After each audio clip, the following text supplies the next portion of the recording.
우리 가르치시는 것이 서기관이나 다른 바리새인들과는 다르게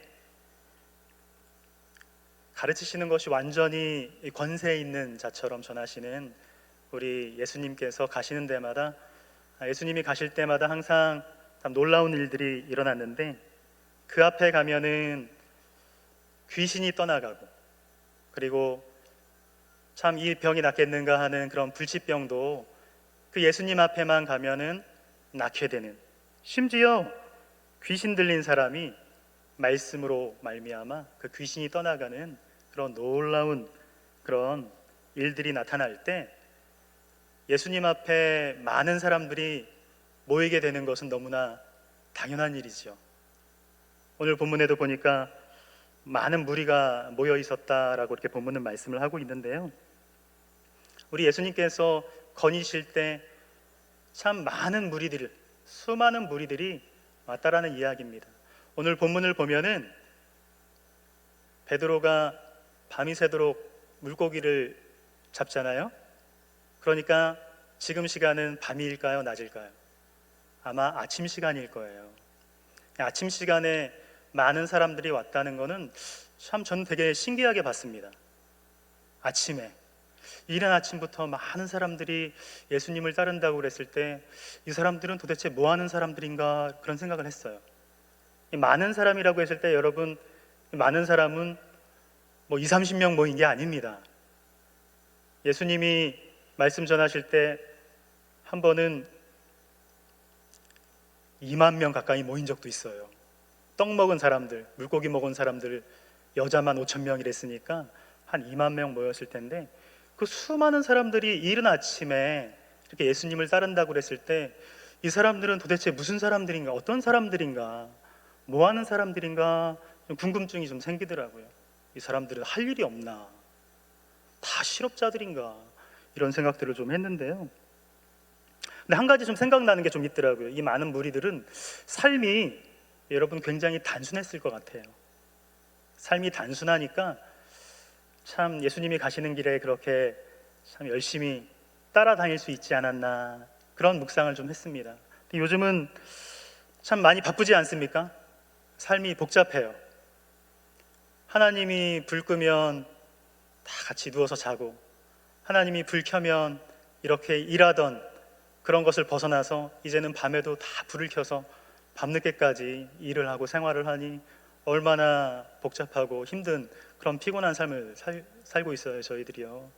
사람만 피곤한 게 아니라 보니까 닭들도 피곤하다고 합니다.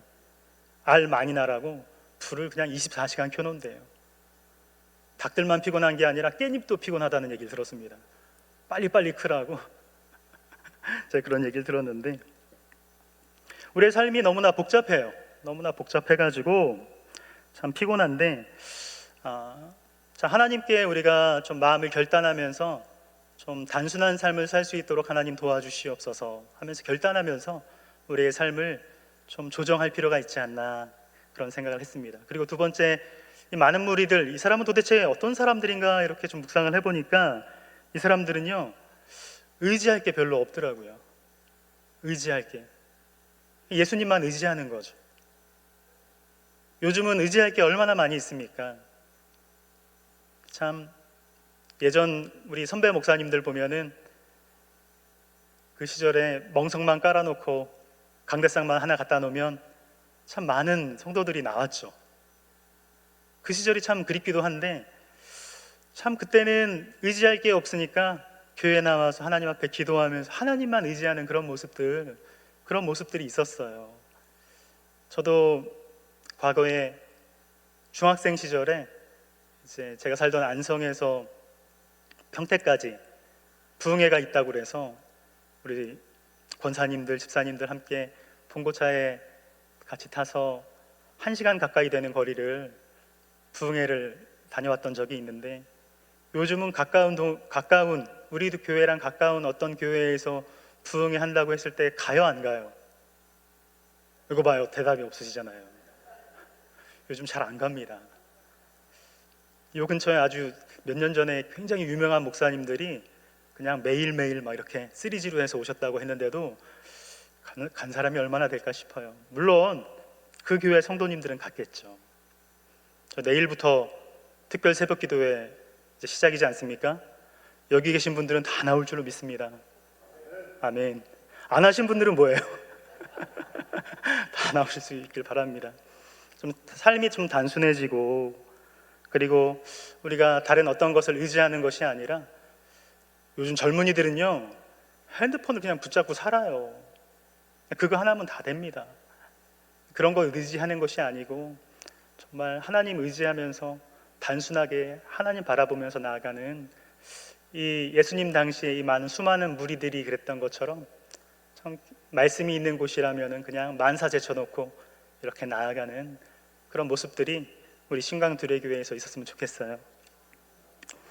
예수님께서 이 게네사렛 호숫가에 오셨는데, 참 이 게네사렛이라는 단어는 보면요 이제 참 다양하게 쓰입니다. 근데 같은 갈릴리 바다를 놓고 어디는 게네사렛, 그리고 어디는 디베랴, 또 어디는 갈릴리, 이렇게 다르게 표현하는데 다 같은 곳이에요. 갈릴리 바다를 두고 어떤 평야를 끼고 어떤 도시를 끼고 있느냐에 따라서 여기는 디베랴가 되고 저 위쪽은 오늘 게네사렛이 되는 거고 그 반대편은 갈릴리가 이렇게 되는 거거든요. 아무튼 그 가는 곳마다 이름이 좀 달라지긴 하는데, 우리 예수님께서 이른 아침에 갈릴리 호숫가에서 이렇게 보시니까 거기에 배 두 척이 있었다고 합니다. 배 두 척이 있고, 그리고 그 밤이 새도록 일한 사람들이 이제 배에서 나와서 뭇에서 이제 그물을 이렇게 정리하고 있는 모습이라고 여러분 그려보시면 되실 것 같아요. 근데 우리 예수님께서는요 말씀을 전하실 때 이 지형 지물을 굉장히 잘 이용하십니다. 이 산상수훈이라고 여러분 아시죠? 마태복음에서 산에서 말씀을 딱 전하실 때, 말씀을 수훈해서 내려 주실 때는 산의 좀 높은 곳에서 아래를 보시면서 많은 사람들에게 그 말씀을 전하셨고, 또 어떤 곳에서는 보면 빈들에서 우리 예수님께서 말씀을 전하실 때도 있었죠. 빈들에서 말씀을 전하실 때는 저 좀 상상을 해봤어요. 큰 바위 위에 올라가서 전하시지 않았을까, 그런 생각이 좀 듭니다. 근데 오늘 이제 해변가니까 해변에 많은 사람들이 모여 있으면 여러분 그 사람들 전체가 다 보이지 않죠. 그러니까 그들과 좀 이 많은 무리들과 거리를 좀 띄워야 그들 전체가 보여지는 그런 구조라고 생각하시면 돼요. 그러니까 이제 베드로에게 배를 좀 띄워서 좀 이제 말씀을 전할 수 있도록 이렇게 이야기하면서 배에 이렇게 타신 거죠. 그러니까 배에 타는 순간 이제 해변에 있는 사람들과 거리가 좀 어느 정도 벌어지니까 그들이 좀 전체가 보이는 겁니다.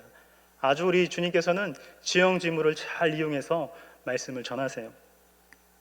근데 오늘 이 장면을 보면은 이 누가복음에서는 예수님과 베드로가 처음 만나는 그런 장면이에요. 처음 만났다고 봐야 됩니다. 이제 우리 예수님께서 배에서 말씀을 전하시는데요, 얼마 동안 말씀을 전하셨는지는 성경은 가르쳐 주지를 않습니다. 오늘 본문은 예수님이 얼마나 많은 시간 동안 어떤 내용을 이들에게 가르치셨는지 본문은 얘기해 주지 않지만, 예수님께서 한번 말씀을 가르치기 시작하시면 굉장히 길게 하시고 말도 많이 하십니다. 요한복음에 보면요 말씀은 굉장히 길게 하세요. 그런데 이 누가복음에 보면은 예수님께서 가르치셨더라 이렇게 굉장히 짧게 나오는데, 아무튼 예수님께서 말씀을 이렇게 전하실 때 베드로도 그 밑에서 같이 그 말씀을 듣고 있는 거라고 보시면 돼요. 그물은 밖에서 씻고 있다가 이제 그걸 내려놓고 예수님과 함께 배에 타고 있는 거죠. 그리고도 우리 예수님께서 이 베드로에게 뭐라고 말씀하시냐면, 깊은 데로 가서 그물을 내리라. 우리 참 신앙생활하면서 여러 번 말씀 많이 들은 말씀이죠. 이렇게 많이 들은 말씀 가지고 단위에 서는 것도 쉽지는 않습니다. 다 아는 본문인데, 근데 베드로가 뭐라고 고백을 하냐면, 우리가 밤이 새도록 수고했지만 잡은 것이 없습니다. 밤이 새도록 수고했지만 잡은 것이 없지만은, 밤새도록 수고했는데 잡은 것이 없대요. 정말 내가 최선을 다하고 노력을 했는데 고기 한 마리 잡지 못했대요. 어쩌면 이 베드로 인생에서 이런 일은 없었을지도 모르겠어요. 야, 고기가 안 잡혀도 어떻게 이렇게 안 잡히냐? 어떻게 한 마리도 안 잡히냐? 그런 생각을 했을 수 있습니다. 그런데 여러분, 내가 밤이 새도록 고기를 잡은 것이 없지만은 이 얘기는 뭐냐면요, 베드로의 경험입니다. 밤새도록 내가 잡지 못한 경험이 있는 거고, 그런 지식이 내한테 있는 거죠. 내가 밤에는 잡지 못했어 라는 그런 것이 자기한테 있는 겁니다. 그런데 우리 주님께서 깊은 데로 가서 그물을 내리라고 말씀하시니까 베드로가 선택할 수 있는 건 둘 중에 하나죠. 내 경험을 붙잡을지, 내 지식을 붙잡을지, 아니면 말씀을 붙잡을지, 둘 중에 하나입니다. 내가 던지지 않는 것은 내 경험이 이만큼 있는데 안 될 일이고, 내 경험이 이만큼 있고 내 지식이 이만큼 있어도 던진다는 것은 이 말씀을 붙잡는 쪽으로 가는 거죠. 여러분, 사람들은요, 무엇으로 사는가 하면 경험으로 삽니다. 경험. 그리고 이 경험을 벗어나는 게 쉽지가 않습니다. 많은 사람들이 경험 안에 갇혀서 살아가고 있기 때문에 결정적일 때 무엇을 선택하냐면 하나님의 말씀을 선택하기보다는 자기 경험을 붙잡는다는 거예요. 베드로가 얘기합니다. 밤새도록 수고했지만은 내가 말씀에 의지해서 그물을 내리겠습니다. 그러니까 자기 경험을 붙잡은 게 아니고 말씀을 붙잡은 거죠. 말씀을 선택한 거죠. 사실 베드로가 깊은 곳에 가서 그물을 내린다고 그랬을 때 물고기가 많이 잡힐 거라고 생각하지는 않은 것 같아요. 그런데 어떻게 자기 경험이 이만큼 있고 자기 평생 어부로 살아온 사람인데 대낮에 깊은 데 가서 그물을 내리라고 했을 때 그가 그 말씀을 선택할 수 있었을까? 그것은요, 순종입니다. 순종한 거예요. 순종. 확신하고 간 건 아니지만 순종한 거죠. 근데 어떻게 이 순종을 할 수 있었는가? 말씀을 잘 보면 베드로가 말씀을 들었어요. 자기 배에 타서 말씀을 전하시는 예수님의 말씀을 그 밑에서 아주 오랜 시간 동안 들었습니다. 그러니까 여러분, 우리 예수님께서 전하시는 말씀은요, 서기관들이랑 달라요. 그 당시 종교 지도자들과 다릅니다. 권세 있는 자처럼 전하셨대요. 이 권세 있는 자처럼 전한다는 것은 무엇이냐면 그냥 어떤 사상적인 이야기를 막 하는 것도 아니고 했던 얘기를 계속 반복하는 것이 아니고 예수님의 입에서 나오는 것과 삶이 하나로 보여지는 그런 말씀이라고 보시면 됩니다. 그 밑에서 말씀을 들을 때 그 말씀이 신뢰가 되는 거죠. 막 그 말씀이 너무나 강력하게 다가오고 신뢰가 되고 믿어지니까 우리 예수님께서 깊은 데로 가서 그물을 던져 하니까 거기에 거부할 수 없는 순종으로 나아가게 되는 거죠. 이 깊은 데에 가서 그물을 던졌을 때 물고기를 많이 잡았답니다. 여러분 너무나 잘 알죠. 얼마나 많이 잡았는지 베드로 배에다가 물고기를 다 담지 못해서 동물을 불러서 2배에 가득 물고기를 채웠는데 거의 잠기게 되었더라. 그냥 아구까지 찬 거죠. 놀라운 일이 일어났습니다. 근데 여기서 중요한 거는요, 이대로 다 끝나는 것이 아니고 베드로가 거기에서 예수님의 발 앞에 무릎을 꿇어요. 그리고 뭐라고 말씀합니까? 주여, 나는 죄인입니다. 나를 떠나시옵소서. 주님을 만나게 된 거죠. 하나님을 만나게 된 겁니다. 거룩하신 주님을 만나게 된 거예요. 오늘 시간이 점점 많이 가가지고 제가 길게 설명을 못 하겠는데요. 여러분, 근데 오늘 이 본문을 보면요, 우리는 어떻게 생각을 하냐면 여기부터가 굉장히 중요해요. 베드로가 순종을 해서 깊은 데에 가서 그물을 내렸더니 물고기를 많이 잡은 것 때문에 이런 고백을 하게 되고 예수님을 만나고 주님을 만나게 되고 하나님을 알게 된 거야. 거룩하신 주님을 만나게 된 거야 라는 본문으로 우리는 이해할 수 있지만요, 여러분, 우리가 순종한다고 그랬을 때 항상 결과가 이렇게 좋은 것만은 아닙니다. 여기 신앙생활 연수가 1, 2년 한 분 별로 없고 대부분 10년, 20년 아니면 평생을 신앙생활 하신 분이라고 저는 알고 있어요. 저도 많이 했지만 우리가 인생을 살아보면 하나님 앞에 순종했을 때 그 순종의 결과가 항상 좋았을까요? 다들 도인처럼 아무 말 없이 앞만 보고 계신데, 순종했을 때 순종의 결과가 항상 물고기를 많이 잡는 것과 같은 그런 결과였나요? 그랬어요? 제가 그래서 본문에 좀 찾아봤습니다. 저는 오늘 베드로가 깊은 곳에 그물을 던졌을 때 물고기를 많이 잡는데, 야, 이거 안 잡혔으면 어떻게 했을 뻔했나 이런 생각도 했어요. 잡혔으니까 다행인데, 여러분 야곱의 아들 있죠. 야곱의 아들, 11번째 아들 누군지 아시죠? 요셉 있잖아요. 이 요셉이 뭐 특별히 잘못한 것도 없는데 이 형들한테 미움 사가지고 이집트 노예로 팔려가지 않습니까? 여러분 기억하세요? 거기서 너무나 잘해서 이제 보디발 장군 집에 이제 집사로 일을 하게 되는데, 어느 날 그런 일이 벌어집니다. 보디발 장군 그 부인이 어느 날 갑자기 이 요셉이 젊고 용모도 붉고 빼어나고 막 이러니까 좀 놀자고 막 이렇게 얘기를 하거든요. 근데 요셉이 그렇게 얘기를 합니다. 주인이 나한테 이 모든 것을 맡겼어도 맡기지 않은 것은 당신뿐이고, 내가 어찌 이 큰 죄악을 내가 어찌 하나님 앞에 행하겠습니까? 이렇게 얘기를 하거든요. 어떻게 보면 요셉 입장에서는 이게 이 보디발 장군 부인과 같이 잘 지내면 뭔가 이 노예로부터 벗어날 수 있는 어떤 기회라고 생각할 수도 있는 그런 자리에서 죄를 선택한 것이 아니고 하나님의 말씀, 하나님을 선택한 거죠. 하나님을 선택했는데 어떻게 됐어요? 그 뒤는 어떻게 됐습니까? 감옥에 갔죠. 물론 그 뒤에 뭐 수년 동안 감옥에 있다가 정말 놀라운 하나님의 은혜로 총무가 이집트의 총리가 되죠. 총리가 되긴 하지만 하나님의 말씀을 선택했을 때 그는 바로 감옥에 갔습니다. 영화 같으면은 내가 어찌 이 큰 죄를 내가 짓겠습니까? 딱 하는 순간 보디발 장군이 그 뒤에 딱 나타나가지고 그 마누라를 딱 째려보면서 너가 어떻게 이렇게 할 수 있어? 하면서 이 요셉을 높여주고 노예에서 자유인으로 해방시켜주고, 영화 같으면 그렇게 추술 풀릴 것 같아요. 근데 그렇게 되지 않았습니다.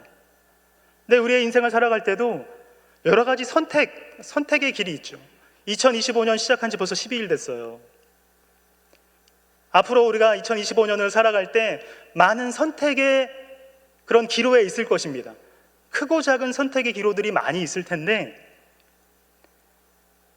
정말 이 길이 하나님의 말씀이고 이 길이 하나님께서 원하시는 길이라면 그것을 선택하는 길이 바로 믿는 자가 걸어가야 할 길인 것인 줄 믿습니다. 그리고 그 길을 걸어가시는 저와 여러분들에게 주님의 이름으로 축복합니다. 저희가 이제 일본 단기 선교를 준비하고 있는데, 저희들이 준비하면서 참 다양한 이야기들이 많이 나왔습니다. 일본 그러면 일단은 우리 청년들 한 사람 한 사람 일본에 대해서 얘기하라고 했을 때 얘기하니까 다 안 좋은 마음들이 있어요. 뭐 우리를 일제치하 가운데 있게 한 그런 장본인들, 그리고 뭐 원전 사건이라든지 또 여러 가지 좀 독도는 자기네 땅이라고 우긴다라든지 이런 것 때문에 일본에 대한 다 미워하는 마음이 있고 안 좋아하는 마음이 있더라고요. 그런 경험들이 있더라고요. 그리고 일본을 통해서 또 전해 들려오는 소리 중에 또 어떤 게 있냐면, 일본 사람들은 가서 선교를 20년을 해도 한 사람 전도할까 말까다, 쉽지 않다, 뭐 그런 얘기도 들려오고, 그 사람들은 또 내성적이고 그리고 겁도 많아서 누군가가 다가가서 말 걸거나 뭔가를 전해주는 걸 굉장히 싫어한다더라, 막 이런저런 얘기를 막 이제 경험들을 막 얘기해 주는 거죠. 그런 얘기를 들을 때 야, 이거 일본 가야 되냐 말아야 되냐 막 그런 생각도 들더라고요. 그런데 저희들 일본으로 단기 선교를 가기로 결정한 것은요, 그냥 우리 제비뽑기 한 게 아니고 같이 기도하면서 음성 들었어요. 이번에 청년부가 단기 선교를 가기 원하는데 하나님 어디로 가길 원하십니까? 하면서 다 기도하고 마음에 있는 것들을 다 나눴을 때 일본이라고 딱 정해졌어요.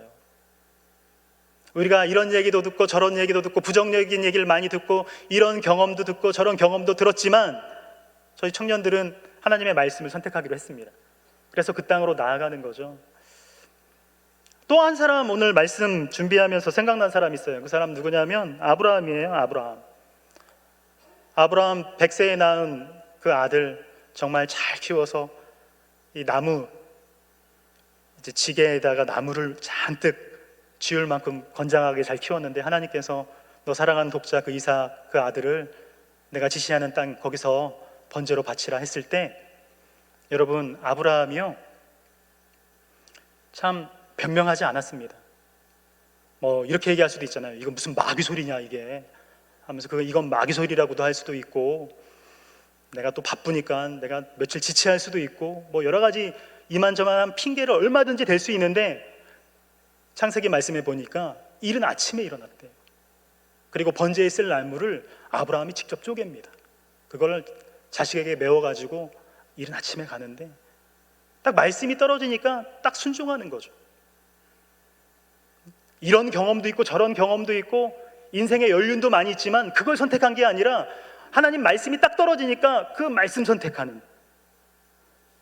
여러분 믿는 자는 어떤 사람이냐? 믿는 자는 모름지기 내 경험에 의지해서 사는 사람이 아니고요, 내 통계, 이 세상의 어떤 통계의 법칙을 따르는 사람이 믿는 자가 아니고요, 그리고 이 세상의 어떤 법칙에 따라서 주판을 튕기면서 계산을 하는 사람이 믿는 사람이 아니고 하나님께서 원하신다면, 주님이 원하신다면 그 길로 가는 사람이, 때로는 그 길이 힘들고 어려운 길일지라도 그 길을 선택하고 가는 사람이 믿는 자인 줄 믿습니다. 2025년 오늘 우리 예수님께서 베드로에게 깊은 데로 가서 그물을 내리라 말씀하셨을 때 그 말씀, 내 경험이 이만큼 있지만 내가 그 말씀 내가 의지해서 그물 내리겠습니다 라고 고백함으로 나아갔던 것처럼 우리 이곳에 있는 우리 신광두레교회 우리 모든 성도님들이 저와 더불어서 함께 내 경험이 아닌, 내 지식이 아닌, 어떤 사회적인 풍토가 아닌 하나님의 말씀 선택함으로 하나님이 주시는 그런 놀라운 기적과 그런 아름다운 복을 누리시는 저와 여러분 되길 주님의 이름으로 축원합니다. 기도하겠습니다. 사랑의 아버지 하나님, 인생을 오래 살다 보니 이런 경험도 있고 저런 경험도 있고 이런 지식도 쌓이고 저런 지식도 많이 쌓였지만 하나님께서 원하시면, 하나님께서 말씀하시면, 하나님께서 가기 원하시는 그 길이라면 하나님 아브라함이 순종함으로 나아갔던 것처럼 하나님 오늘 베드로가 밤이 새도록 물고기를 잡은 것이 없지만은 자기의 경험이 있었지만은 깊은 곳에 가서 그물을 내렸던 것처럼 하나님 저도 내 경험이 아닌 하나님의 말씀에 순종함으로 나아가겠습니다.